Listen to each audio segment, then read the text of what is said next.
Ladies and gentlemen, good morning, hello, and welcome. We have an excellent lineup for you today. It is an absolute pleasure to have you join us here at the Symbiosis and Wolfpack webinar. Now, we are live streaming this webinar as well, so we're welcoming our guests from anywhere around the world who may be joining us from our Facebook live stream as well. We have an hour and a half of action-packed presentations and that all-important Q&A session where you will be able to put your question to our panelists who will be here to answer those questions that you have been maybe thinking about over the last week or so. Maybe you're going to come up with some questions based on the talks and presentations you hear here this morning. So my name is David Bell and I am your host for this next hour and a half. And I'm here to make sure and guide you and make sure everything runs smoothly operationally, and of course we keep everything on time because we will finish no later and 12:30. Now that is 12:30 for those joining from different locations. That's 12:30 South African or Central European time, 11:30 if you are in UK under British summertime. So welcome to you all. This session is being recorded and we will make available all the recordings and all the presentation slides that you see today as well. These will be sent out to you post-event in an email so you can watch back any of those exciting moments or catch up on any of the parts that you actually missed. Now, just a couple of things to put out there for you. The chat box is there and made available for you to utilize today. Feel free to share your contact details and start connecting. Use this as an opportunity to network with other like-minded individuals. The next thing I will also be suggesting to you, if you do have a question at any time, please use the Q&A box. Popping your question into the chat box is really not going to give us a lot of help because we're not going to monitor that too closely because that's there for you as guests to utilize. So our expert panelists will be picking out your questions from Q&A.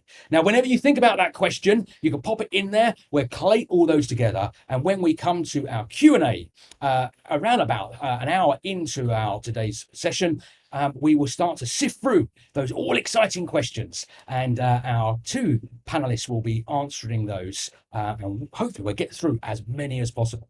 If we fail to answer your question, we promise we will follow up as well.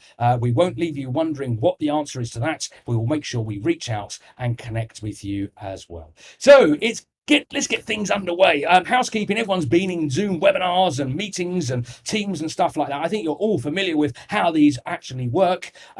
Really, today is about listening to our guests and finding out more about how their products, their services, their knowledge, their expertise and skills can help you. And what's really important about this is that we all find ourselves in a very strange place at this time. The pandemic kicking back early last year, has meant that we've been joining more webinars than ever.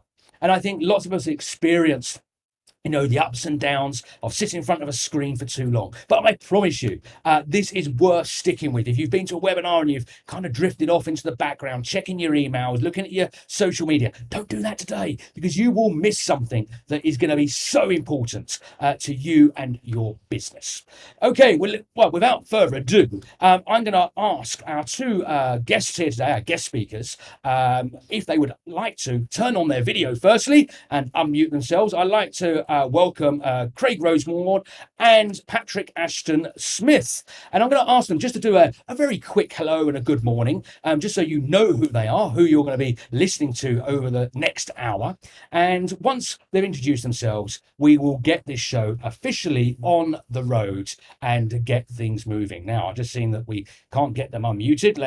This is always the fun of making sure people can unmute themselves. So let me just do my technical bits. Let's just click on that and on that, and hopefully now, guys, you can unmute yourselves. That's looking good. There we go. Good morning, everybody. Morning, Dave. Craig, you're still struggling with getting yourself unmuted. Let's try that again. Can you now? There we go. Okay. Good morning, Patrick. And good morning, Craig. Let's put you on the big screen as well so our audience get you in full glory.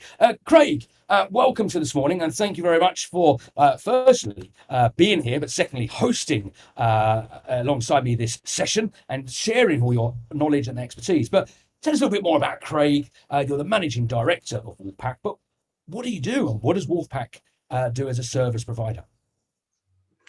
Thanks, Dave, and morning, everyone. So previously I was with Deloitte as a associate director. It was about nearly 10 years to the month. It's actually our 10-year anniversary now. And I really wanted to start my own consulting business. And after much to and froing, I ended up taking the leap and started up Wolfpack. And we are primarily a cybersecurity consulting, training, and awareness business. And we also do quite a bit of work in the community through our Alert Africa initiative, which I'll touch on a bit later as well. So thank you. Brilliant, Craig. And yourself, Patrick, you are one of the founders and the CEO of Symbiosis. So tell us more about Symbiosis. Yeah, so I'm Patrick, and yeah, we've been running Symbiosis for a little over 18 years now, running on to 19. We tend to serve multinational companies around the world, looking at Microsoft-centric products. So essentially, we're a solutions integrator, cover a number of silos and technical areas, which we'll talk about a little bit more later today. Mainly focused on the security aspects, identity management, migration to the cloud or on-prem, depending what those needs are. Yeah, and I'm looking forward to speaking to you guys today. So thank you. Brilliant. Thank you, Patrick. Now, Craig, stick with us because you are up in the driving seat first. You're going to be talking us through your presentation and sharing lots of top tips and great information with us for the next 25 minutes plus. So, Craig, do you want to get yourself ready and set up? And while you're getting your slides ready to share with our audience, remember, if you like what you're hearing from Craig and you've got questions, you can use that Q&A box. Get those questions coming in. Let's get them stacked up and we will pick up on all those very, very shortly. Okay, it looks like Craig is ready to go. We can see your slides there, Craig. So I'm going to disappear and hand over to you. All yours, Craig. Thank you, Dave. Right, folks, so in my 30 minutes, I'm going to be sharing with you a couple of lessons learned in our game. And if you are interested to learn more about information security and cybersecurity management, we're going to unpack a bit about business process, application, and infrastructure protection. And then also, if you are battling to get support or buy-in from the business, then I guess this is a session that you're going to want to pay close attention to, where we share some secrets of how we get closer to business and really get their buy-in and ultimately support. So I'm going to use the analogy of, I think all of us now, in South Africa, we're going through winter at the moment. So, when we're not feeling well, going to doctor, using that same analogy in engaging with the business and showing you how to do a rapid information risk health check. We can typically do these within 2 hours with key stakeholders of a business. So, if you're doing it on your own, some guidance on how to do these as well. And yeah, how we go about doing that and understanding what are the key areas of concern for the business. And then time permitting, fingers crossed, I hope to take you through a very quick cyber crisis simulation near the end as well. Just to kind of put you in the hot seat and to allow you to answer a question or so and really think through not so much the theory, but the actual pragmatic elements of dealing with an incident. Right, so quick slide about our organization. As I said, we've been around for about 10 years now. We have been successful in working with over 600 projects. We are independent, so we don't sell hardware or software solutions. We've got a pretty experienced security and privacy team providing services to our clients. And we also serve the Alert Africa community through providing free awareness materials for schools, small businesses, and also assist victims of cybercrime. So do please go and have a look at alertafrica.com and get some more insight around what we are providing there. As an organization, as I said, we follow very, very much a consultative approach to really understand what are the key concerns, the key business requirements, especially when it comes to information security and cybersecurity. So we conduct a number of different assessments to get different perspectives of the organization. And then, of course, we don't just do assessments and give reports. We roll up our sleeves and we provide the necessary skills, processes, people to help remediate those findings, to help you prepare for incidents, to help build out your security strategy and roadmaps. And a very important part, which is often overlooked, is the skills element. And we put a huge focus on that from the top all the way through your organization, and testing your team, whether it's an incident response team, your SOC teams, for example, in managing the risk for your organization. So the last part is the monitoring side of things that we do. We are able to take your manual spreadsheets and PowerPoints, for example, and convert them to real life dashboards, integrating into your technologies to give you and your executive team a far better picture of what's going on. So that's who we are.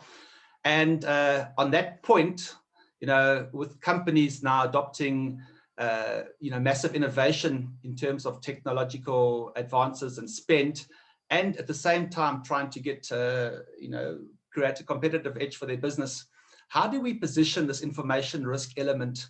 So when I use the term information risk, I use it as a collective for information security, cyber security, and also those data protection elements that form part of your privacy program. So when I talk about information risk, you know what I'm referring to. So let me use the analogy of us going to go and see a doctor. And this could be a very powerful way of actually talking to the business, because sometimes when we use babble, we end up losing our business audience. They don't understand what it is you're trying to convey, but I'm sure everyone can understand this approach. So if as a human being, you maybe are suffering from having bad headaches, chest and knee pain, and maybe picking a bit of extra weight thanks to all the sitting behind computers with this whole COVID environment. And obviously, if you're honest about it, maybe you're having a lot of stress at work, you're smoking or drinking a lot more than you normally do, and eating unhealthily as well. So these are contributing factors. So if we go to our general practitioner, our GP, and generally what they would do is they would ask you a couple of questions about, where are you feeling pain, ask you a bit of questions about your lifestyle. Before they recommend anything, they would find out about your family history. Do you have cancer in your family or any other allergies, any past operations? Because these could have a negative effect depending on what they're going to propose going forward.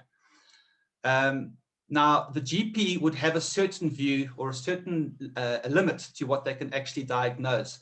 And to help get additional insight into other areas, they would send you to other specialists, maybe to go for a brain scan, various tests and x-rays that can be performed, and this gets sent back to the GP, who can now use that information to deeper analyze you.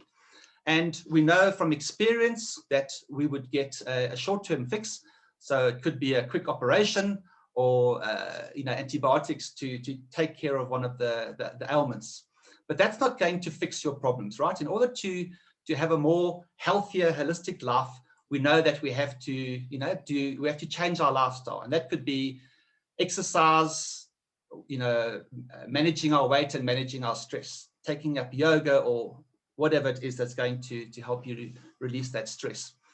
And we like to use that same analogy when it comes to reviewing the risk of an organization. All right, so at the same context, to understand what is happening from a business point of view, what risks are on the risk register, what audit findings do you have, etc., gives you that broader picture of the overall health of the organization before you go in and do a deeper analysis of the organization.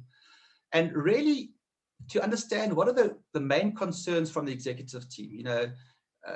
In South Africa, our POPIA Act is going to be enforced from the 1st of July. GDPR from a European perspective has been around for a good few years now. But what are those main concerns? Maybe you're worried about skills in the team, for example.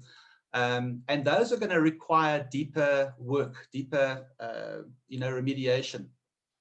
So as a short-term plan, sort of following with the operation/antibiotics quick fix, once we've done a rapid risk assessment, you're actually able to understand what are those burning issues and what are the time periods that they need to get remediated within. And that's your quick short-term fix. The rest of the remediation elements can actually go on to a longer-term security program, which typically adopts a 1 to 3 year lifespan. So let me unpack the how-tos for doing a rapid information risk health check. There's 4 key components to it, and I'm going to be taking you through 1 and 2 in a bit more detail to actually arm you. So the first is you need to do an assessment against your controls. And I'm going to utilize our information risk dashboard and actually take you through that in a bit of detail now. Secondly, you need to understand what is it that is of concern to the business. And here's where we look at, what are the key crown jewels of the organization. We look at with the management team of the company to actually understand what are, and let's focus on 3 because there's going to be a lot more, but you've got to have a starting place. What are the 3 high impact, high probability scenarios that can have a, really, really significant impact to either the financial or reputational elements of the organization. And these then get prioritized and voted on by the business team. And, the high risk areas, as I said earlier, get dealt with quickly, and the rest gets put into a transformation program. So when you look at the key building blocks for any organization, every company is going to have business assets and underpinning business processes that are in place. Now, these are dependent or underpinned by IT. If you're a manufacturing environment, you might have operational technology, that's your SCADA, your industrial control systems, for example, and increasingly now IoT assets as well. We know that there are threat agents. Now, these could be internal to the organization, staff, third parties, or they could be external. All right, and some are malicious, such as hackers, potentially hacktivists, etc., and some are non-malicious. It could be an information partner that accidentally doesn't configure something properly. All right, and as a result, you have a data breach.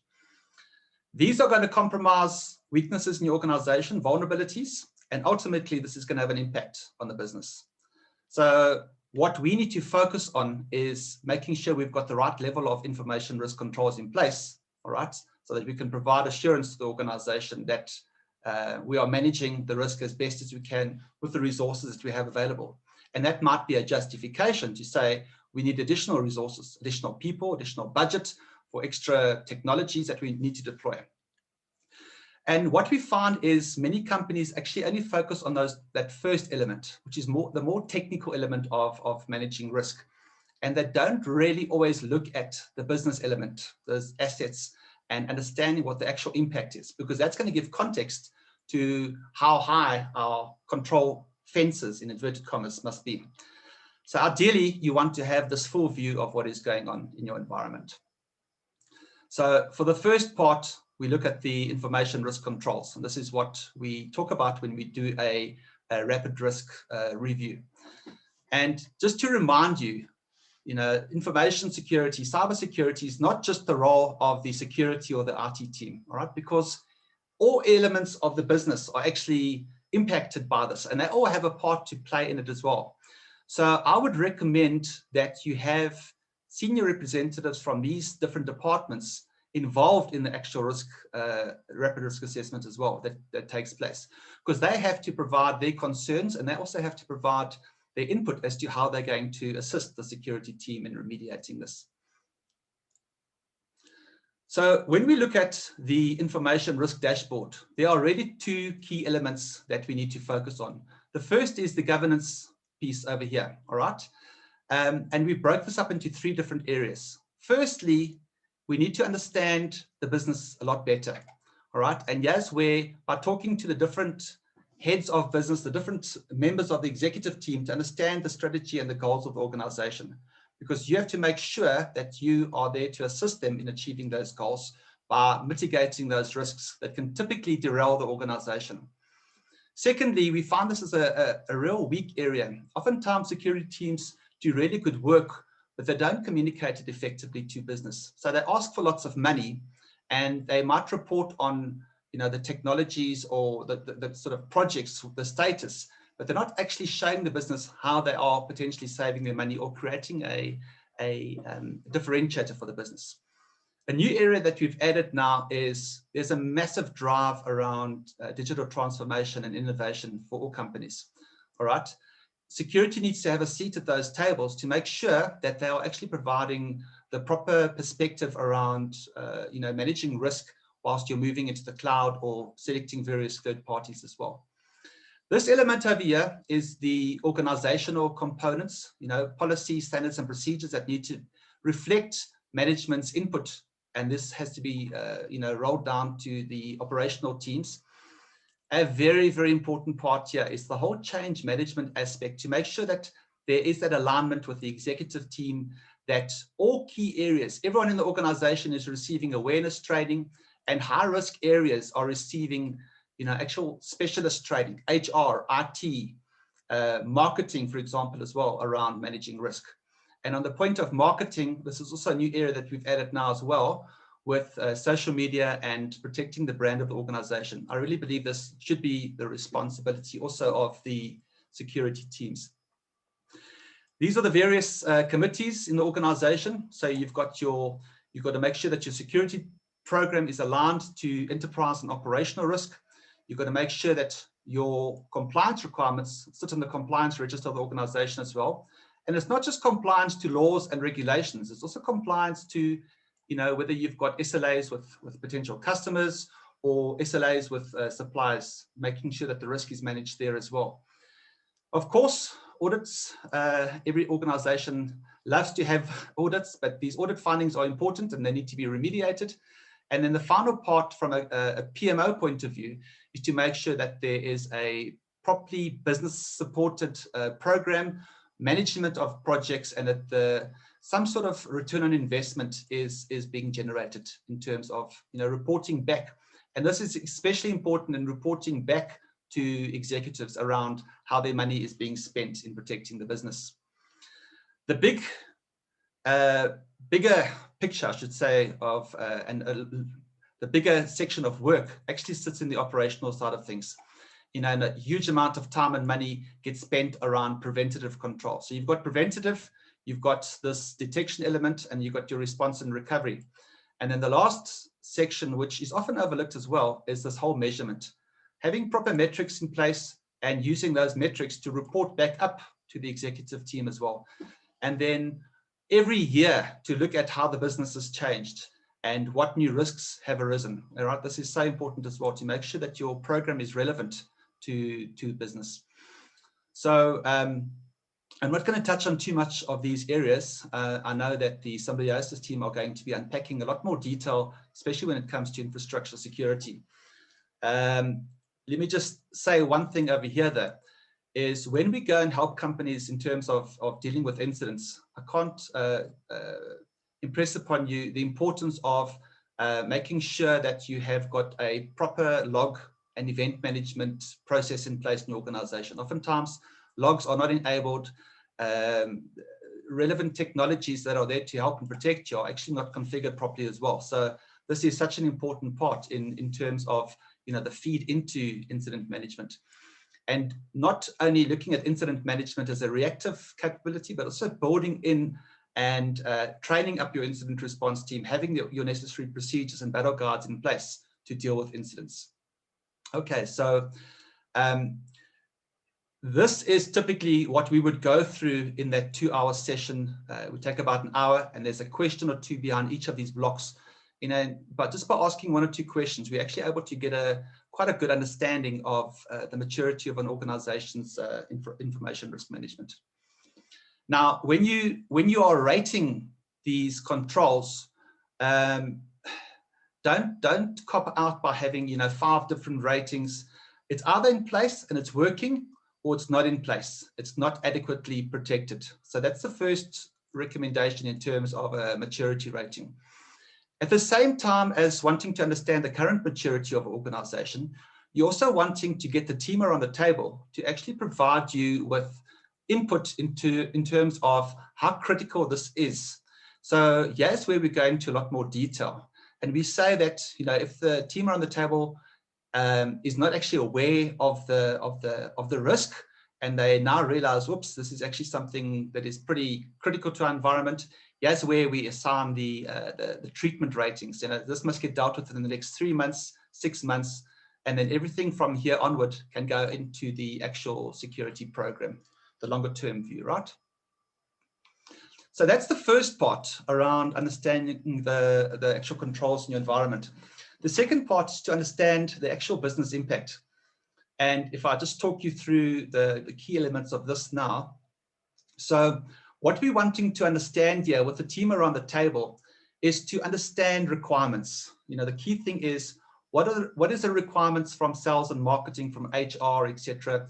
All these the key sort of departments that all play a role in protecting the organizations, from goals through to, you're wanting to have a massive list at the end of the day. And you're wanting the team around the table to help you to define what is important and what must be prioritized first. And then you want them to form part of the actual solution as well. So, you want the input, but you also want the output in terms of helping to work with you in assigning the right measurements and to take care of those risks. Okay, so that's really the core focus of this part of the session. And what you want to do in the session is to understand what is the sort of the critical assets of the organization, the crown jewels. And if you look at a manufacturing example, you might have strategic stakeholders, government, shareholders, regulators, the union, third-party suppliers. So go to them with a few options to put down on the board, so to say, and then encourage discussion to unpack these in a lot more detail. Your tangible assets, your intangible assets, and then your strategic customers of the organization. So in this particular case, maybe they're manufacturing an energy drink, for example. They might sell a lot of it to retailers, hotels, restaurants, local consumers, online retailers. Government might procure from them as well. So you're wanting to understand what are the most important elements of the organization, because you can actually now use these to look at worst case scenarios. So in other words, if these are the crown jewels of the organization, any damage or harm caused to these assets would have a significant impact to the organization. So pick 3 different scenarios, that you can work with and unpack these in more detail. So for example, we could pick employees, we could pick large customers, and we could pick infrastructure and or equipment. And yeah, you see we've color-coded them 3 different colors to look at impact to confidentiality, integrity, and availability. So we're going to follow this chain of thought as we go through. So these are the core assets of the organization. What you also may want to do is to unpack core processes of the organization. So for example, in this case, if this was a cold drink manufacturer or a brewery, you can actually unpack the core processes. The bottom option is an example of an e-commerce company, for example. And what I would recommend is there's a beautiful methodology out there called OBASHI. It's actually a Scottish methodology. And OBASHI is an acronym which allows you to unpack your core ownership, your business process, your applications, your systems, your hardware, and your infrastructure. And it allows you to look at how data flows across that environment, and also allows you to understand from a business and IT point of view what assets are in that environment. So you can use this for business continuity, for change management. You can use this to look at single points of failure from a security point of view, or where personal information is sitting in your organization as well. So just a little tip that you can actually use there as well. Next step is to understand, where are we concerned? If we're a top secret government agency, you could have every single one of these threat actors on the list. If you're a manufacturing company, for example, we could be concerned around a malicious insider, an organized crime group, or an untrained employee. Remember, I mentioned earlier about hostile and non-hostile agents. And following on the example of the asset of employees being compromised, maybe we could have a malicious insider, and we've seen a couple of these cases happening locally as well, that has access to very sensitive salary or maybe racial information that gets posted onto social media. You may have an untrained employee that accidentally sends out very sensitive customer pricing lists to the public. Or you might have an organized crime group that gets that uses a ransomware attack to compromise your infrastructure. All right, so the team around the table, you can look at different scenarios, and maybe these are the 3 that they want to unpack in more detail. And from there, you need to take it a step further and actually say, what would the actual harm be to the organization? So remember, with any incident, you have direct costs and you also have indirect costs that as a result of an incident are incurred. So for example, on the first one, the harm could be, employees' morale when they see what other people are earning in the organization, the reputation of the organization once this ends up on social media. And there might even be various penalties if you have breached sort of personal information protection laws, or class action lawsuits that get leveled against the organization as well. And so you can unpack it for the other elements as well. And remember, you've got to make sure that you have the relevant, for those three scenarios, that you have the relevant lines of defense in place. And just referring back to the sort of the audit guidelines around the 3 lines of defense. The first line obviously is your management controls, your internal protection by the management team. You have your second line of defense. This is really where the security element, the risk management components fall into place. And then you have your internal audit and your independent reviews that get done by third parties. And I've just used the example from a South African point of view with the information regulator. It's actually your 4th line of defense, where they would have the right to come and audit your organization had there been a breach and the company was seen to be lacking in terms of having the right controls in place. So through this exercise, you should now get a view with the right team around the table to understand what are those critical things that we need to focus on. So the requirements are around maybe strategy and goals alignment, etc. that must get done in the next 3 months, 6 months, 12 months. What's important, we want to have it done maybe in the next year. And then, of course, future, it might not be a high priority now, but we want to keep it on the radar screen. And through this exercise now, the output of this is you have really powerful insight from the business into what is important, and you now are assured that your information risk strategy is aligned to the business, and that your program is going to touch on and positively impact those business areas that have provided input. Okay, they are now going to want to have conversations with you around how do we now go and fix this concern around the social media incident, etc. Now they understand it. And I think this really goes a long way to supporting the business goals and objectives of any company. All right. So yeah, you will have, your strategic component at the top, the why part, actually making sure that the strategy is aligned to the actual tactics, and as it gets rolled down from a process point of view into operations. And remember your Obashi layers under here for each of those key processes that are underpinned by the necessary technology layers. And also by doing this properly, you actually, this execution gap between strategy and actual projects or portfolio management, this gap will be reduced significantly because you now have people on the same page talking the same language. All right. So that would be our guidance. And folks, I would be interested to hear your questions in the Q&A time, and I'll be happy to answer any questions as well in terms of some of the guidance that I've given now and rolling it out in your own environment. For the last 5 minutes, I want to put you in the hot seat. And David, I'm going to ask you to get ready with the poll just now when I prompt you. But let's have a look at a potential crisis simulation. So you should see now an example of this is actually a scam site that we did close down. It's a scam site called Superlot. It was a spoof of a big e-commerce company here in South Africa called Takealot, one of our bigger ones. And yeah, they created this scam site to actually try and get people to register and pay lots of money for goods that are at ridiculously cheap prices, but of course you pay the money and you never receive the product. So I want you to imagine now that everyone on the call is part of the security and management team of this large e-commerce company called Superlot. And here's the scenario that I want to unpack with you. So our security team has reported the following. A phishing email was sent to 25% of our customers, which is roughly 250,000. So we've got about 1 million customers. The mail included a link to a fake website asking the victims to change their password. So we don't know what percentage of our customers actually went onto this false site and entered their credentials, all right? But we now know that a significant percentage of these customers, the criminal now has these credentials. So unfortunately, this has leaked out onto social media. There's a lot of noise on Twitter and Facebook and LinkedIn about this.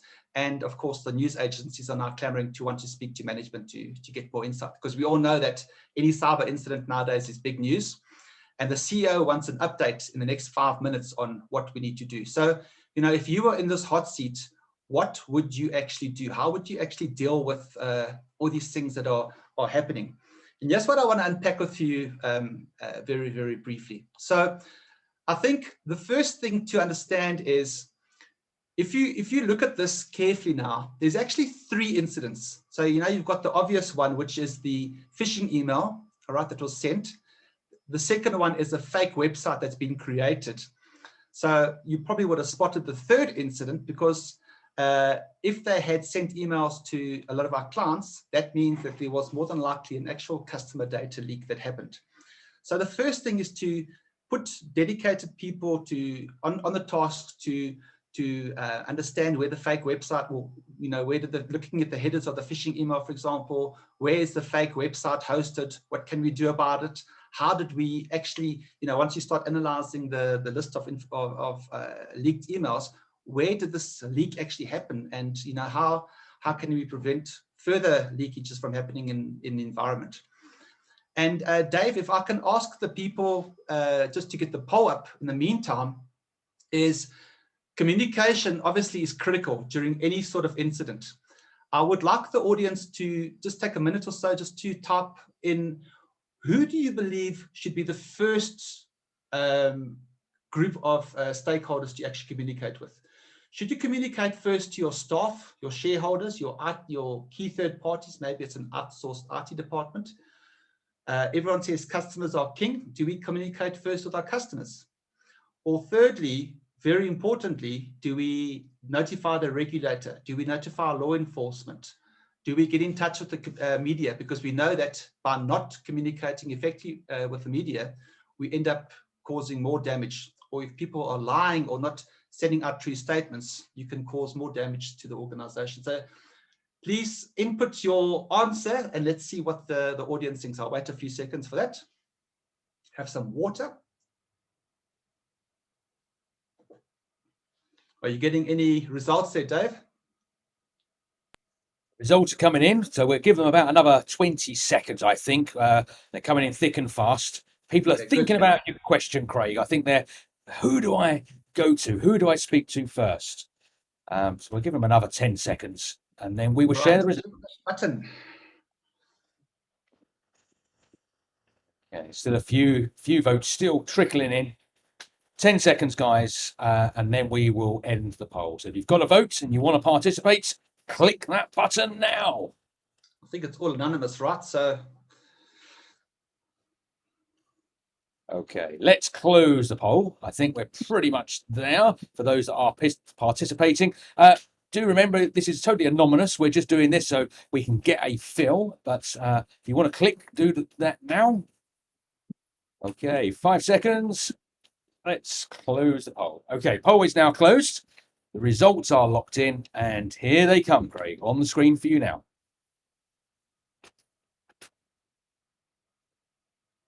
okay, so I see the majority have said internal first, and then customers, and then external. All right, so that's great. Thank you for your input. And you are absolutely correct.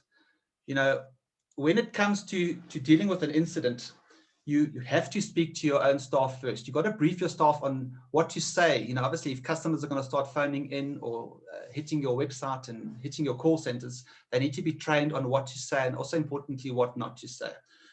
You need to notify your internal shareholders and of course your key third parties. They might actually be part of your incident response team. So someone maybe external from a legal point of view, cyber forensics company, potentially outsource or co-source IT providers as well to assist. All right, so they've got to be briefed, and then you notify your customers.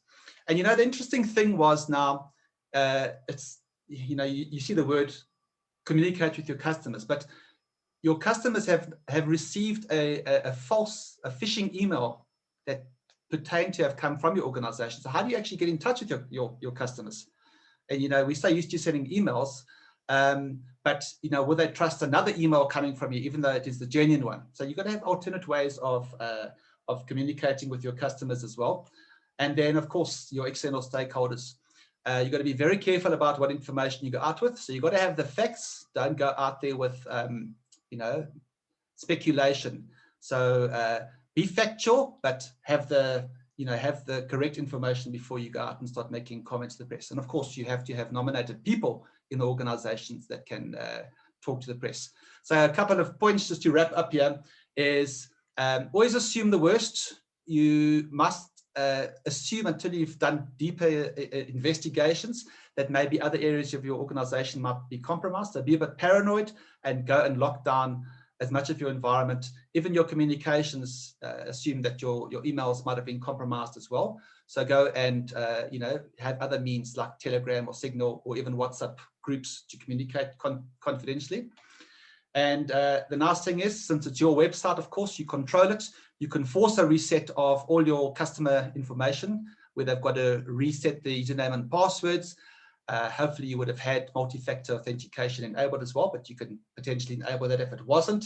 And do the same for your staff as well, because once again, you don't know if other areas of your business have been compromised. Regarding that fake website, you should have a team involved to see where the site is being hosted and issue a legal notice to take down the fake website, thereby cutting off the head of the snake.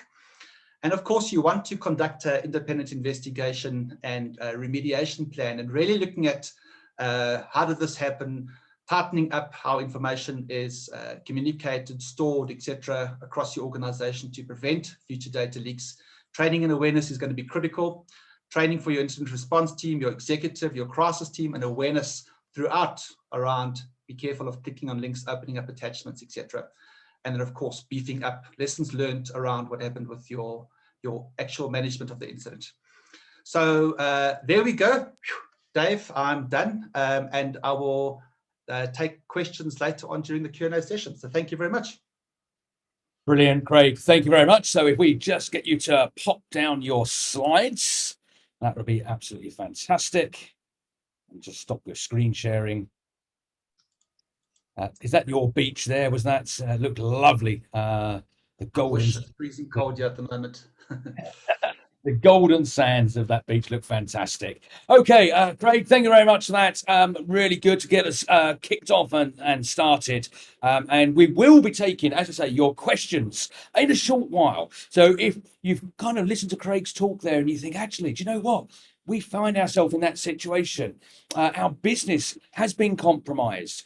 We need to take risk absolutely seriously. We need to find out how we can protect ourselves, not just now, in the future as well. Then that might be a question you want to put to Craig. Where do we start? Picking up maybe from some of the comments he made during his presentation. So get those questions loaded into the Q&A, and we will come to those very, very shortly. Okay, next in the hot seats is Patrick Ashton-Smith from Symbiosis. Welcome back, Pat. You've been sitting there very patiently and quietly while Craig was speaking away. I know you've got some slides that you're going to load in and share with our audience as well. And while Pat's just getting them logged in, there they are. Do remember, guys, all the slides, the video recording, and any material that you see throughout this session will be made available to you post-event. So you'll be able to have the opportunity to flick back through the recording and look at the slides. And of course, contact our speakers as well. You can reach out to both Craig and Patrick after today with any further questions that you think of or you come up with. Okay, Pat, I think you're all set and ready to go. So I'm going to disappear off the spotlight and hand over to you. We can see all your slides. So yeah, your time, Pat. Cool. Thank you, Dave. Thanks, Craig. Yeah, so today I'm just going to run through a quick introduction to our business. So you, for those of you who don't know us, can get a feel for what we do. And then I'm going to also take the operational risk framework that Craig presented earlier and map a few solutions to that. Some practical tools and things that you can do to keep your business safe and prevent problems rather than deal with difficult situations, as Craig had sketched earlier. And we'll go through those solutions in in a moment or two. We have been around for quite a long time. We are a Microsoft-centric solutions integrator, and we provide products and services in the following silos. So if you have a look at the bits at the top, we've got security and compliance, migration, cybersecurity, networking and security, monitoring, database management, identity management, with some great cloud solutions, messaging and specialization, and endpoint management. So those are the areas that we tend to work in. And our services, while we'll do some product, our services tend to wrap around that and make sure that we design things properly and that the deployments and the systems are successfully implemented. So yeah, we've worked in 36 countries around the world, and that's ongoing. We have also worked in pretty much most verticals you can think of. Really quite strong in the retail, manufacturing, and healthcare industries, but we've worked in pretty much most verticals. And the kinds of work that we do, the kinds of people we work with, well, that varies. It can be from the rather large to the maybe not so big. So a couple of past projects worked on before. We've done some outsourcing for a retailer. We've done a large migration for a big manufacturer. We've done some good exchange work for a healthcare provider around the world, and so on and so forth. So yeah, so this should look fairly familiar based on Craig's slides earlier. We can pretty much help in a lot of these areas. We've kind of highlighted them now. But today, we're really going to chat about a couple of those, because to try and go through everything today in a practical fashion is going to be a difficult thing to do. So we'll focus on the identity management side and on the infrastructure security side. So yeah, that brings me to my first topic. I think as most enterprises have found, we tend to rely on Active Directory. Even those that aren't that Microsoft focused tend to have Microsoft related servers and systems and services within their business, and that tends to require Active Directory. And I think a lot of people are unaware that AD out of the box, if you just deploy it, is not the most secure system in the world. It can be made very secure. So for those of you that are, part of the audience today, I'm not sure if you guys have heard of Active Directory tiering. This is something that's really important. We create islands within Active Directory to prevent credential theft. So pass the ticket and pass the hash problems that you may face. We actually create these islands. Now, it's not the simplest thing in the world to do. Microsoft has a very good resource on their website where I think it's docs.microsoft.com/security. I think it's one of those there where essentially they will go through the tiering system and theoretically how it works. So if you don't have something like that within your business, it's something certainly to look at.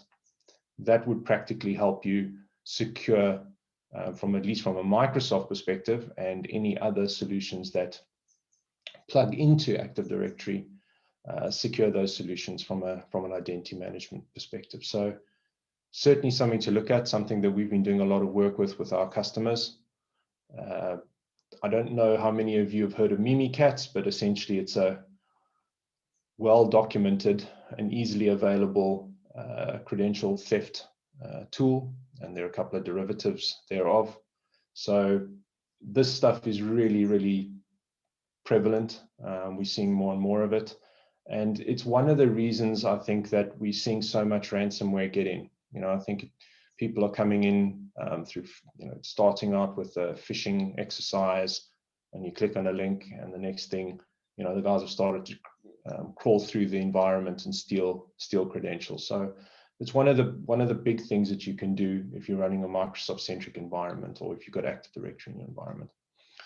Part of that goes hand in hand with that is PAWs, which stands for Privileged Access Workstations. Now, these functionally are machines that are locked down and heavily firewalled and secured, that they are able to access Active Directory and make changes within those tiers.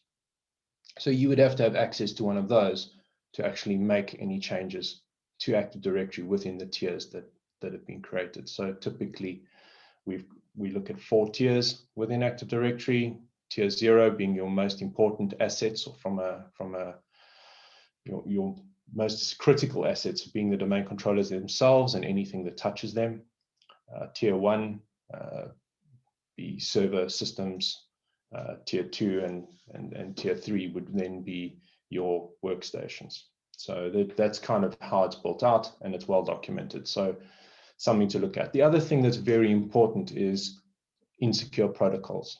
Now, Active Directory has been around for a very long time, and the protocols that underpin communication within Windows or the authorization, authentication have also come from long time. I mean, Kerberos, I think, is it's 30 years old almost now. It was invented or created at MIT in I think, if I remember correctly, the 70s or the 80s. So it's a really older protocol. And obviously it's developed and it's changed in versions, but a lot of these protocols are running and are still switched on within people's environments. And those are global settings that need to be turned off. So more modern protocols and modern configuration is implemented. This is something that most people tend to forget, or if they don't forget, it's something that is generally difficult. It means you've got a legacy system that the business depends on, that you can't get rid of, so you can't switch off the older protocols.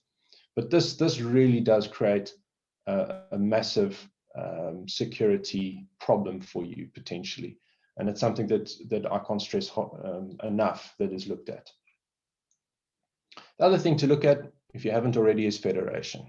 The more islands that you have for authentication and authorization, the more problems that you'll find. And as we move to the cloud and we are working with different cloud providers, particularly in a SaaS situation, I'm thinking of guys like Salesforce and SuccessFactors, and we're seeing more and more within the enterprises we work with. You really want to use federation. So users are using a single username and password. It's managed and there's some governance around it, and you don't have islands of information spread around the internet. It also is part of that. If you've got an identity management strategy, you really need to be looking beyond just your joiner, mover, leaver process and your object lifecycle management within the network itself and Active Directory, but also how do you manage those cloud identities now? As much as you have somebody that joins the business and they get the AD account, the mailbox, and permissions based on their roles. These are all good and easy things that we're quite used to, but now they've got access to a SaaS application.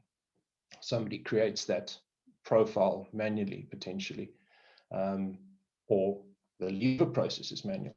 You don't really want those identities lying around, particularly in a SaaS system somewhere in the corner of the internet that could be logged into remotely by an old employee that could potentially do damage. These are things that need to be addressed and assessed and looked at. So please don't forget the use of federation when dealing with your Active Directory and identity access management components. We do in the identity and access management space, we tend to use a company called One Identity. They're a very strong business in that space. They were spun out of a company called Quest Software that's been around for a very long time. And they've got some really interesting solutions in their portfolio. Ones that I would like to highlight is they've got an identity access management product, and then there's a data governance edition as part of that. And that data governance edition is actually quite interesting, where you've got the governance from doing things like online attestation and all these kinds of things. It's actually part of the identity management solution. That's a bit of a different way to look at the data governance component. Online attestation for me, tends to be a very manual process, or it has been in the past. One Identity has done a great job of actually making that a part of the system, making sure that it's done correctly. The attestation isn't just a situation where somebody delivers a printout and signs it because they're under pressure to get that back to the auditors, and they don't really spend the due time on that attestation. So that whole cycle, I tend to find, is in the past been a very difficult thing for companies to deal with, and is probably not done as well as it should be. So definitely include data governance components when thinking about your identity and access management systems. Also, One Identity have a very interesting tool called Active Roles. It's been around for a very long time. It's something that I would also look to, mainly because there doesn't seem to be anything else like it on available. Essentially being able to take the out-of-band management and put a layer of governance around that, and making sure that the data the data that does go into identity systems is clean and is consistent. For example, if you've got a situation where a user or an account, a service account, for example, needs to be created, we can specify a whole bunch of things within Active Roles around how that is created. So, for example, if it's out-of-band management, it's not going to be done as part of your standard user identity and access management solution, which should hopefully be something that generally leads from your HR system. Well, we can take Active Roles, we can actually put a whole bunch of rules around it. So if somebody creates that user based on a ticket, we can specify that the username needs to be correctly filled in. We need to make sure that the telephone number is filled in, for example. It needs to be 10 digits long. We can make sure that the manager attribute, for example, is completed. All of these kinds of data hygiene and consistency can be taken into account. So something to have a look at around out-of-band or non-automatic identity and access management lifecycle processes. Right. So the other thing just to say at this juncture is, security around identity and access management infrastructure and network really starts with a solid foundational design for the systems that you are building and protecting. And it's all fine and well putting protection around systems, but if you've got a fundamental problem with the system and the way it's been designed from a security perspective, you're trying to put a plaster on a wound that won't heal. And that's something that's really important. I see a lot of conjecture specifically around credential theft and mimikatz with some of our customers. A plaster is not a long-term solution. You need to heal the problem. So you need to have a look at sorting those problems out, and that is true across pretty much any system that you deploy. It's also a multi-layered approach. So, we're talking about Active Directory now. There's also things around the preventative stuff. So you would put EDR, for example, onto the domain controllers. You would hopefully have NDR on your network. You'd have a SIEM collecting all the events, so you can correlate them and understand what's happening on your network. Hopefully, you've put micro-segmentation into your network as well, so you've now got a good view of east-west traffic and what's moving from where to where, and you've locked that down. It's definitely a process of building out the layers, and it starts from solid foundational design. All right, so I'm going to move on to some infrastructure security related parts of the operational framework. And I want to talk a little bit about micro-segmentation first, and then I'm going to talk a little bit about understanding the data that you actually have. Specifically at the moment with POPIA basically in South Africa becoming or being enforced rather, and the enforcement starting imminently. It's I think two areas that probably are quite topical at the moment. First of all, making sure that you can secure the communications within the network itself, and then knowing what you have to protect. So yeah, micro-segmentation at a high level, it was never easy, and it's only getting harder. We've partnered with a fantastic business called Guardicore.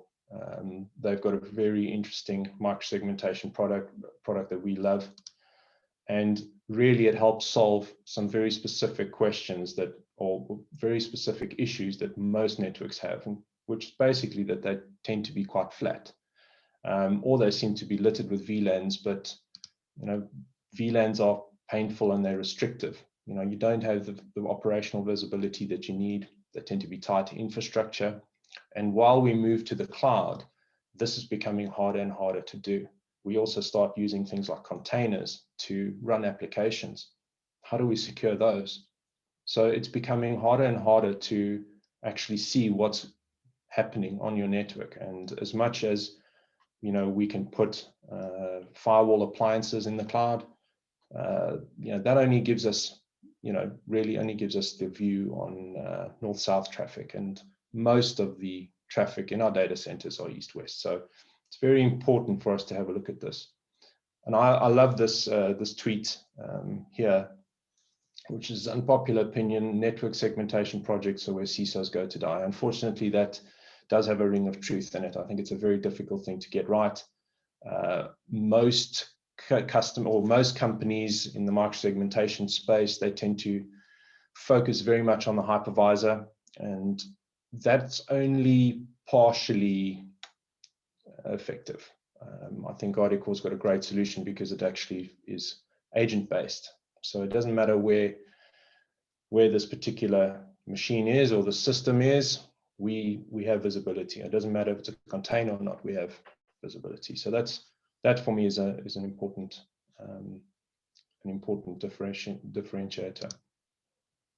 Right, so segmentation is more important than ever. As I said, now east-west traffic is well, pretty much 85% is according to Cisco.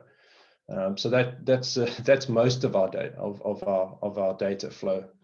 And the other problem is, and this is the real kicker, is that your average dwell time after a breach is 191 days. So it takes you 191 days on average to work out something's happened. And generally, it's not a good thing. Most attacks these days tend to be low and slow. People have done that because operationally, it's a little bit easier to fool some of the tools that you'll have on the network. Some of the new next-gen stuff that's a bit cleverer, that's a bit more difficult. Those things understand low and slow. But for the most part, in the tools that potentially aren't so mature, they don't. So if somebody does stage 1 of their attack today, they might wait 3 months for stage 2, the next little bit, and they take the next step a little bit later. The next thing, half your network is encrypted, and you got, at that point, better hope your backups are good, which I think is something that I was speaking to Dave about before this, is really around making sure that your backups and your DR strategy is really, really solid. Your backups need to be completely immutable. So if you do get yourself into this kind of situation, that there's a way out. But back to Guardicore. What's really great about this is you can visualize all your environments simultaneously and very quickly. This is really, really important stuff. Putting in a system like this, you can think, if you're going to start putting very detailed firewalling essentially between systems, how do you know what's going to break the network? How's going to break ERP systems that are critical to the functioning of the business? Guardicore is very, very different. You deploy the agents, we inspect the traffic, we then build a spider web, as you can see on the slides here, and we can see all the traffic flows between the various systems. And because we go all the way to layer 7, we can drill up and drill down, and we can see it right down to a process level. So that's fantastic. Very quickly, you could build a solution where the web front ends that you have potentially running in AWS can talk to the application layers potentially running on-prem, and the on-prem stuff can only talk to the database. It's also potentially running in the data center on-prem, for example. But if somebody tries to go from the web server directly to the database server, or SQL server, whatever you're running on the back end, well, we can stop that from happening. So, and we can alert on it and all those good things. So these are really important things. Being able to actually get a view and understand that east-west traffic, and then very, very carefully and very realistically being able to build out the rule sets to be able to protect those systems. The visibility that Guardicore gives you is fantastic. So if you're looking for micro-segmentation, this is definitely a place to have a look, and something we're very excited about. So that gives you a couple of outcomes. One, you can obviously segment your environment without using VLANs and getting better visibility. You can you can ring fence your critical applications, the ones that really mean a lot to you. We can also go and create third-party access control if required. So if some people are coming in from outside, we can be very strict about the rule sets that we apply and where they can go to. And then also it's identity-based, which is fantastic. So who's allowed to go where? And that gives you a couple of outcomes. One, you can protect your older assets that are difficult to secure. You can prevent the lateral movement that we all know is a major issue. Eliminate blind spots, and then should something go wrong, so somebody is able to get into a particular system, we can restrict the blast radius so they can't go any further. So we can limit the damage essentially, and hopefully in that time we've picked up where that there's an issue. So Guardicore for micro-segmentation is something that we're very, very bullish about. I'm going to stop here and have a run through something from a cartoonist or an artist called David Parkins. He put this or drew this picture, and it was featured on The Economist the 6th of May 2017, which is around the world's most valuable resource being data. And it's a very, very interesting picture because it's got Google and Facebook and Tesla and Amazon and all these guys. But really the data that they hold, potentially in this instance our personal data, is really, really important. And that data is worth a lot of money to us, obviously. But if you think it's valuable to yourself, it's very valuable to hackers. And they don't really care about how much damage they inflict. So what's really important here is to remember that data obviously comes in many different forms, as we know. Some is unstructured, file systems. Some is structured, so databases. But the business processes that underpin the flow of that data is also important. And those business processes, for example, in the retail industry, if you've got a price list, maybe that's coming out of ERP system, the process that loads that onto the POS system so you can actually trade, for example, that process is important. And that process is also data in itself, and it also needs to be protected. So we need to know where the assets are that are dearest to us and need to be protected, and then be able to put the right solutions in place to do that. So, data should be the center of our world. So, a couple of questions here. Do you know what data you actually have? The problem is IT are the custodians of the systems. The data should actually be owned by the individuals in the business. The problem is that we're the guys that are looking after this data on behalf of somebody else. And it gets even more complicated if we start putting it in a SaaS solution, because somebody else is looking after the data for us, for our end clients within the business. Do we actually know what we have? I think that's a very important question, and I personally think that's a very difficult question for a lot of companies to answer, particularly big enterprises that are sprawling. Potentially, it's been a lot of change over the years. You may know that particular database holds a certain kind of information, but do you know what it actually relates to? Is it potentially backed up or stored somewhere else? Do you know that Jack saved the company pricing info in a public place? That may not be malicious. Unfortunately, it speaks to user education, but unfortunately, this is part of the problem that we have is obviously training our users, and then obviously making sure that we put the boundaries in place to prevent things like this from happening. So are the measures sufficient to protect your company's most precious digital assets? And also don't forget about the regulatory drivers that we have to adhere to.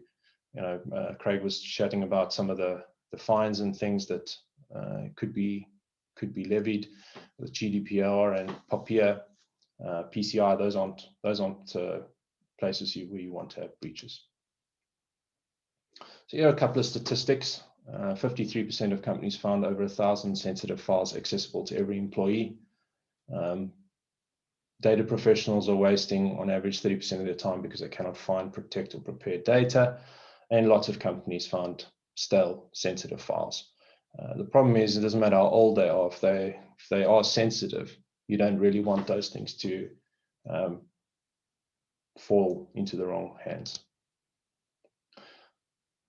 So I'm going to talk a little bit about Enterprise Recon, which is our solution for understanding the data that you actually have. And really, it's about being able to discover all the data that exists within your enterprise, being able to classify that data, because I mean, you can imagine, depending on the size of your business, how sprawling it is, how many different places that you hold data, and then the unstructured stuff that's running around now in the potentially in a SaaS solution, or potentially on workstations, on notebooks. These are things we need to know what's where. And then monitoring and reporting it and understanding the risk. Are we getting better, or are we getting worse? Being able to remediate those things quickly, and then obviously you need to have an audit trail of what's happened. So Enterprise Recon supports all kinds of different data and data storage. So on the user side, Windows, Mac, and then obviously things like Dropbox for business and Box, Exchange, those kinds of things. On the enterprise storage side, Windows right through to Sybase, SharePoint, AWS, SQL Server, those kinds of things. So it can have a look at structured, unstructured data, cloud-based data, whether it be on-premise or distributed and remote. So that allows us to very quickly go and search for the kind of data that we need to secure. So we can do things like look for particular types of information, whether that be a ID number or where ID numbers are stored. This particular example is looking for an airline miles account number. We can do a investigation for a particular person. So for example, if we've got to delete all the data that pertains to Jane Wilkinson, we can go and find the needle in the haystack and classify that data and make sure that it's securely removed. So out of the box, there are 300 data types that are supported, and you can obviously create your own regex-based searches. That allows us to classify the data. So once we've gone out there and we've scanned the network, we can see what exists, we can see what kinds of stuff they are, what formats they are, and we can see how many matches we have with prohibited data in places that aren't secure. And we can work through this and work our way to a compliant state. So as an example here, this particular situation, we found a whole bunch of credit card data in a file. We can very quickly, you'll see it's mastered out, which is important, but we can very quickly now go through this and, well, first of all, export what's happened here without the full card number. And then we can take some remediation. So we can either confirm that we know this contains sensitive data, or we've had a false match. Sometimes that does happen. But we can either delete this permanently, we can encrypt the file, or we can quarantine it and move it to a location that we know is secure, and we can deal with the outcome thereafter. So this is a very, very powerful tool to go out there and find all the information that you have, whether it be in a database or in the cloud or on some guy's workstation somewhere. Very important to know what you have where.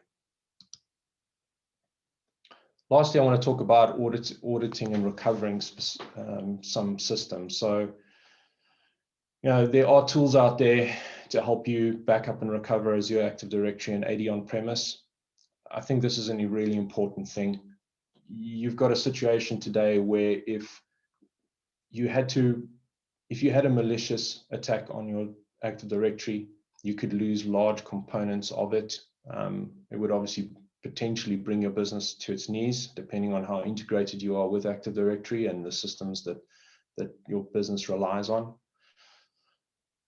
Have a look at some of the specialist tools there. Quest has got a fantastic one called Recovery Manager, and it understands Azure AD, it understands AD on-prem, and it's a really great insurance policy. And we've used it a number of times in the last year or two to assist very large customers when problems have happened. So definitely have a look at that. Also, auditing changes to Azure AD and AD on-premise. We can pick up different alerts, different changes. These kinds of things are really important. And with AD particularly, we need to make sure that we're using tools that really work well and are designed for Active Directory. Otherwise, we don't get the richness and the detail that we need to stop problems happening and alert when people are trying to do things either malicious or non-malicious, but still not allowed. We can really move around that. So these are important things to look at in your environment. And lastly, same thing on the Exchange front. Mail is key. There's big amounts of sensitive data being moved around in mail every day. Perhaps you want to know if somebody with privileges has tried to open the CEO's mailbox or something to that effect. You might be able to do some of that now. You may not. Certainly have a look at tools to do that. Again, Quest has some great tools there to do that. And lastly, SIEMs tend to be very expensive. They generally work on how much data you put into them. It's so many gigabytes per license, or license on so many gigs stored. So make sure that you're filtering your data before injecting it into a SIEM, that you're putting all the really important stuff into your SIEM, and you're not just putting every single event that exists in there. One, it costs you a lot of money, but it also creates a lot of noise within the SIEM itself. So if you know that there's some, you're getting repeating events that really you don't want to be injecting into the SIEM, make sure that you're filtering that before that. And One Identity's got a great tool in that area called syslog-ng. So it's certainly worth having a look at that and others in that space. Last to say, as a business, Symbiosis works with some really strong vendors around the world to provide security-related solutions. I've just touched on a couple. Here are a couple more. So if you guys are interested in any of these offerings, please let us know. And I think that's me. Dave, back to you. Fantastic, Pat. Thank you very much. Lots of great quality information there. And this is the thing with these webinars. We could make them so much longer, but obviously we appreciate people are getting a little bit of Zoom fatigue from time to time. So what I'm going to do is I'm going to bring back on myself. I'm going to ask Craig to turn on his video and join us as well. So let me just bring Craig onto the screen. Yes, you're all unmuted. Brilliant. So what we've got about, call it 10 minutes, guys, for some Q&A. Now, I was sitting here thoroughly sitting back and actually, for a change, enjoying listening to your talks because I didn't have to say anything myself, just sit back and listen in. And I'm sure our audience have enjoyed as well. There was a couple of questions that come in the chat box. Firstly, can we get a copy of the slides? Yes, slides, videos, and any other material will be made available to you post-events. If you are watching this on our live stream, or you're catching up on our live stream through Catch Up TV, let's call it that, and you are interested, you can reach out to both Patrick and Craig. I'm going to ask them to pop their email address into the chat box here, and then what we'll do is we'll put that into the Facebook live stream as well. So if they want to reach out and find out more information, get a copy of the slides, etc., they can come direct to you guys and get that information. And Debbie, who sits behind the scene. You haven't seen Debbie or heard from Debbie, but she is here live with us. Debbie is managing all the back ends, making sure everything's running.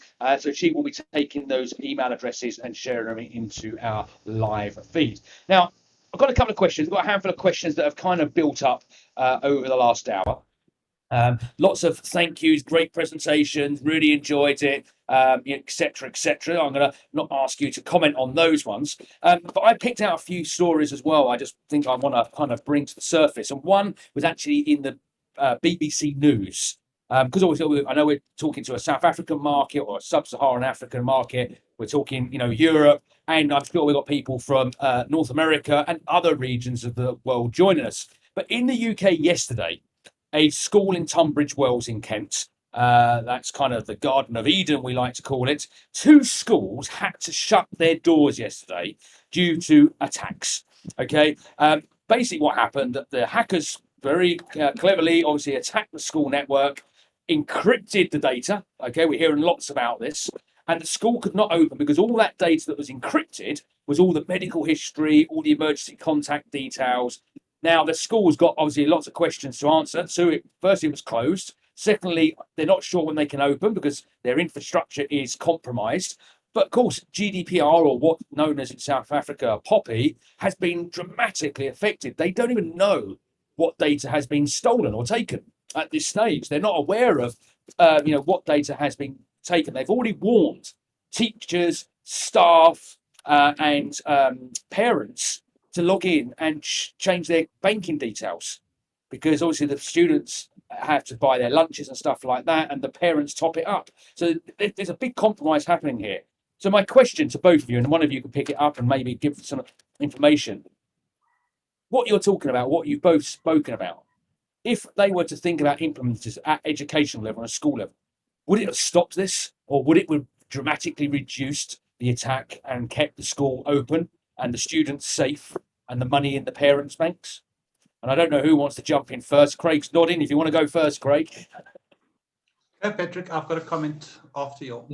Yeah, I think it depends on the nature of the attack. I think that's the difficulty. It depends how it was breached. It depends. We don't know. Did it start with phishing? But it comes down to a little bit about what I was saying before about low and slow. There are different attack vectors. I mean, it could be something simple like there's a system that's been unpatched and the guys have been able to get onto it from the internet in some way, or there's been a drive-by download. So essentially what happens, somebody sends a phishing email through, somebody clicks on the link, it downloads some malware, and things just start going wrong from there. So it makes it very, very difficult to know what happened in that state and what would have saved them. But I think for me, the big thing there is you've got a couple of problems. One is generally the one side is user education, which is a huge challenge for every single business, and it doesn't matter if you're in education or retail or healthcare. User education is difficult, and there are a number of solutions out there.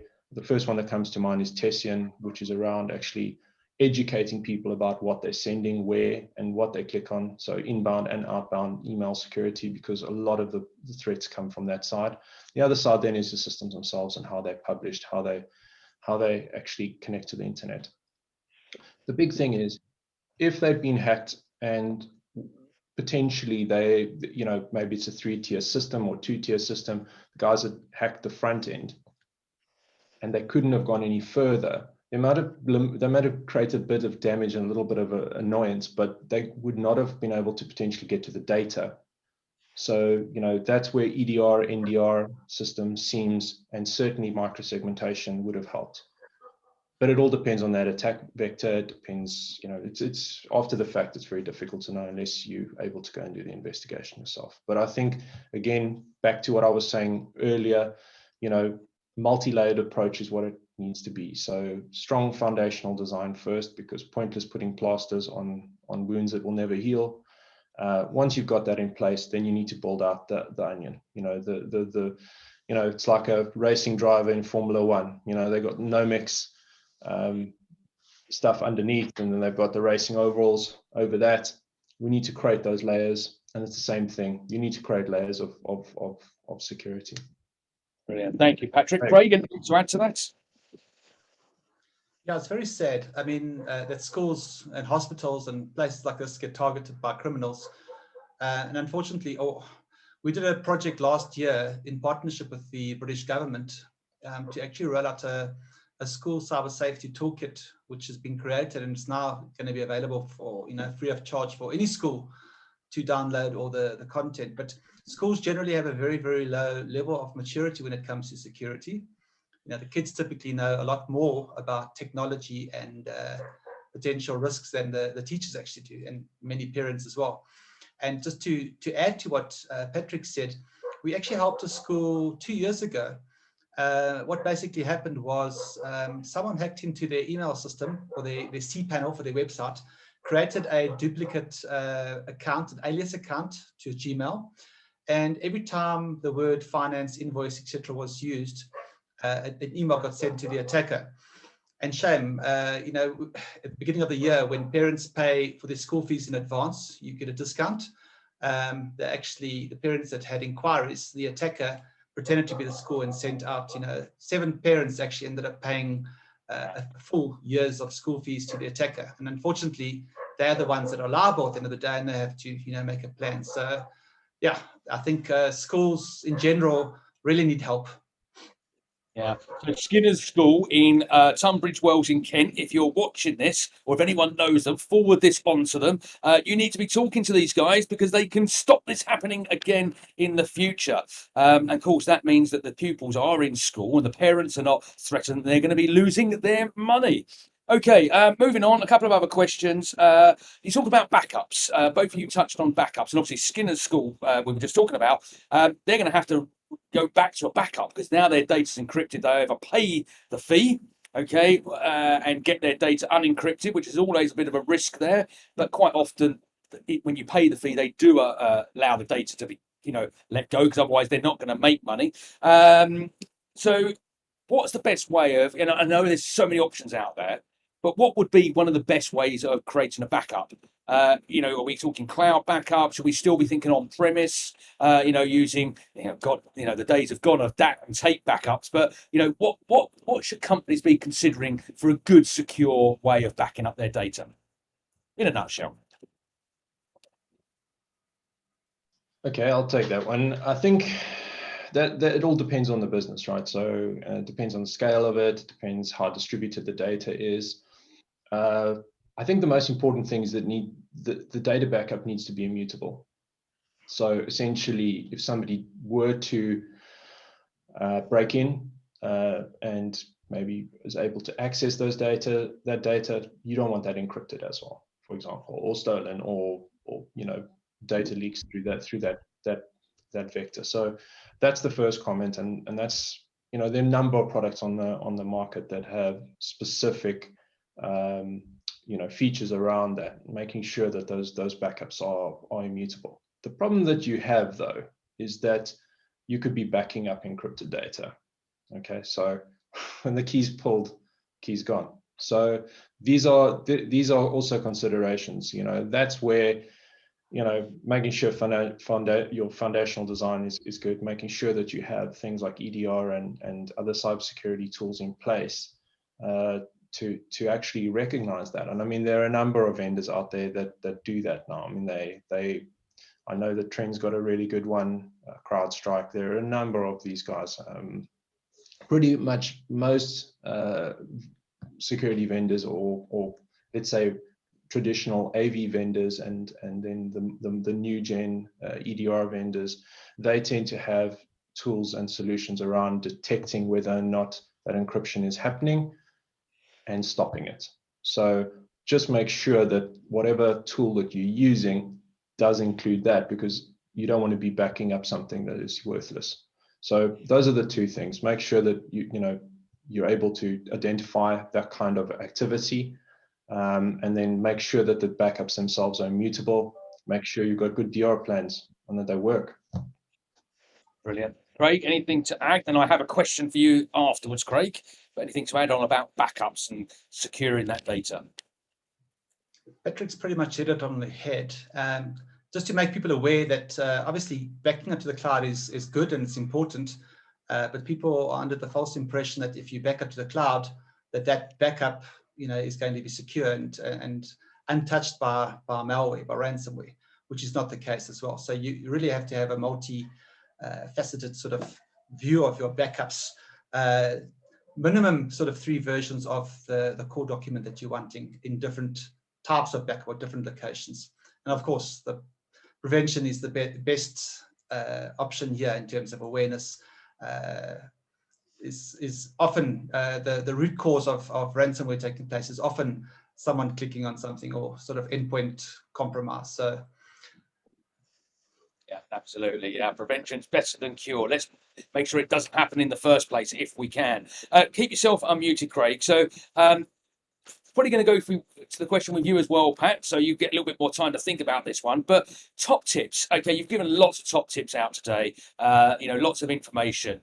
But what would be your top security and risk items for enterprise? So people are watching this. There's a lot to take on board. But is there anything people can do right now when they come off this webinar? Simple checks, tests, things that they could just look at before they jump into feet first. Is it, could they just look at real basic things in their own side, their own business?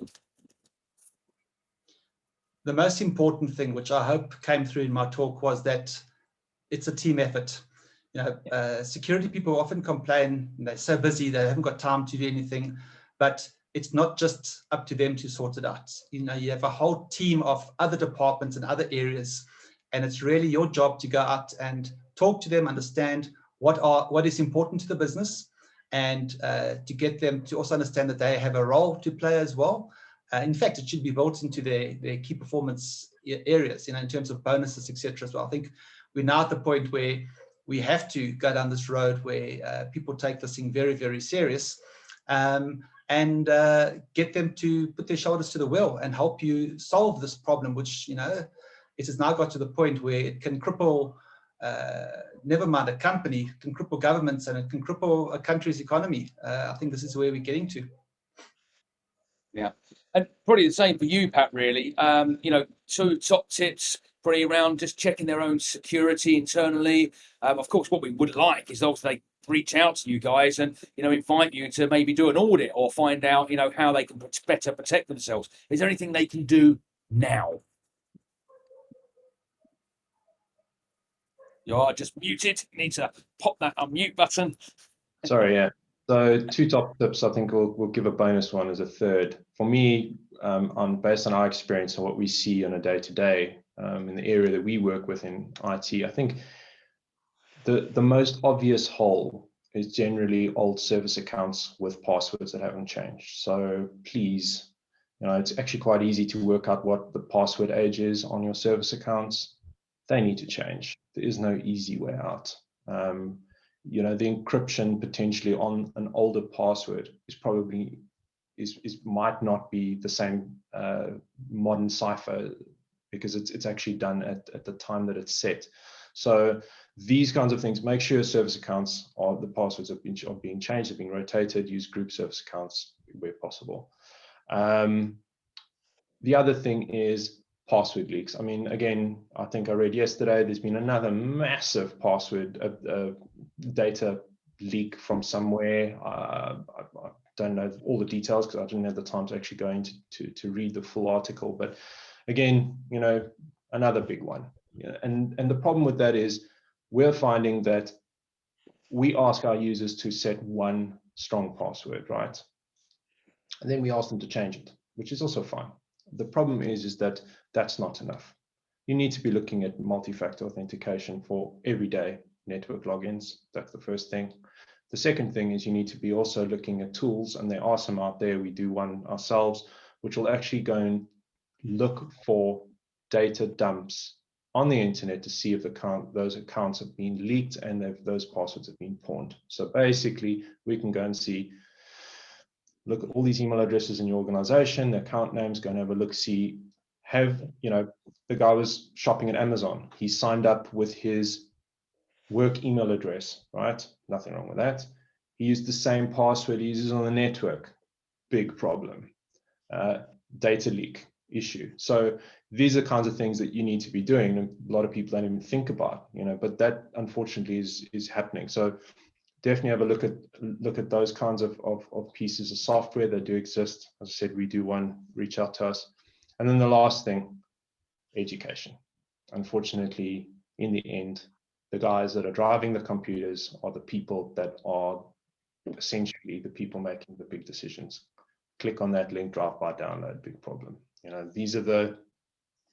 We can take all the preventative measures you want. And a school environment, education environment is a great one, because the kids are really au fait and they've got lots of time. So they will find a way around that security, because they want to get out or they want to do something, and they will actively try and find a way around you.